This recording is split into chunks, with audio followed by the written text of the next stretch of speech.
Ready? Mr. Speaker, sir, I thank you very much for having given me an opportunity to speak a few words on food policy.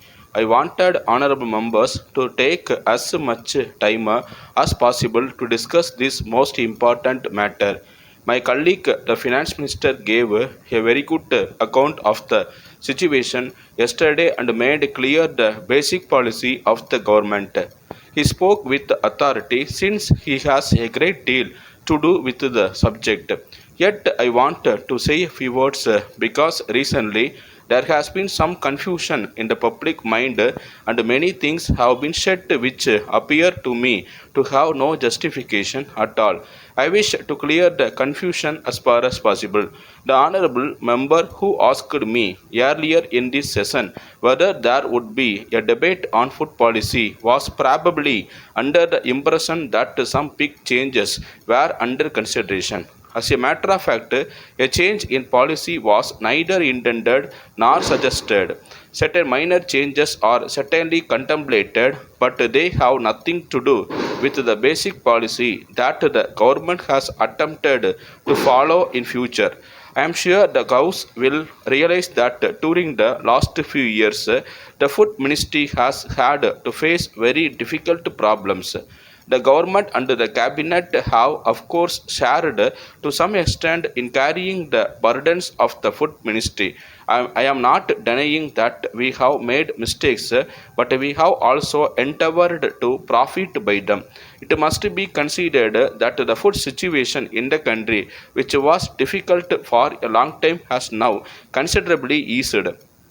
Although other factors have contributed to the improvement, I think we are justified in saying that the present favorable situation is to some extent the result of government policy also.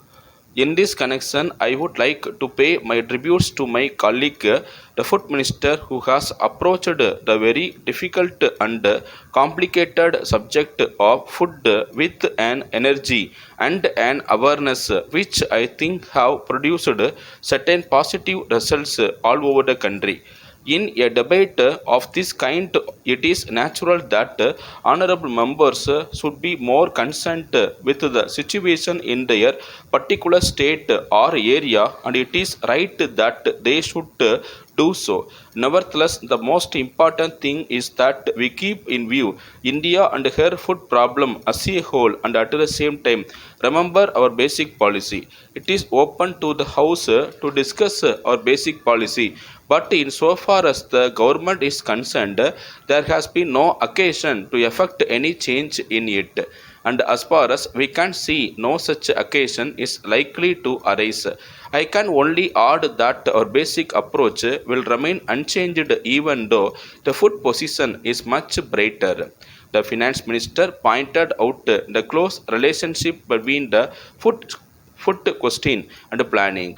But in regard to the supply of food and other necessities of life, it is not enough merely to see that there is fair distribution or that people do not prosper at the cost of others.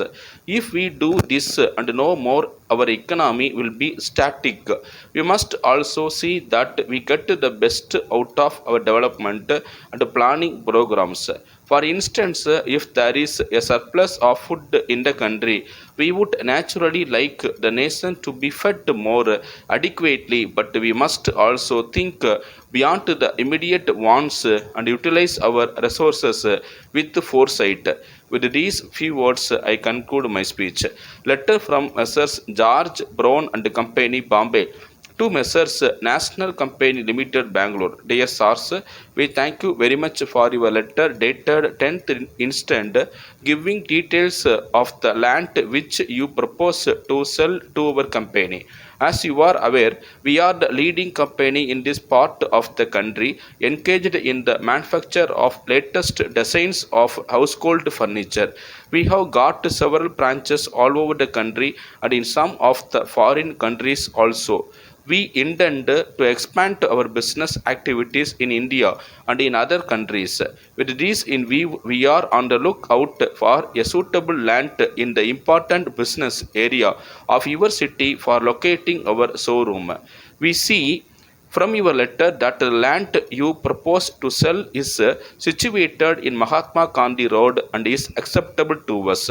Our engineer will be visiting Bangalore in the course of the next few days for the purpose of valuation of the property. As you are aware, any proposal for the purchase of property by our company has to be placed before our board of directors for its approval. The next meeting of the board is fixed for 21st of next month, by which time we hope to be able to take a decision in the matter. The decision taken by our board will be duly communicated to you immediately thereafter. Yours faithfully.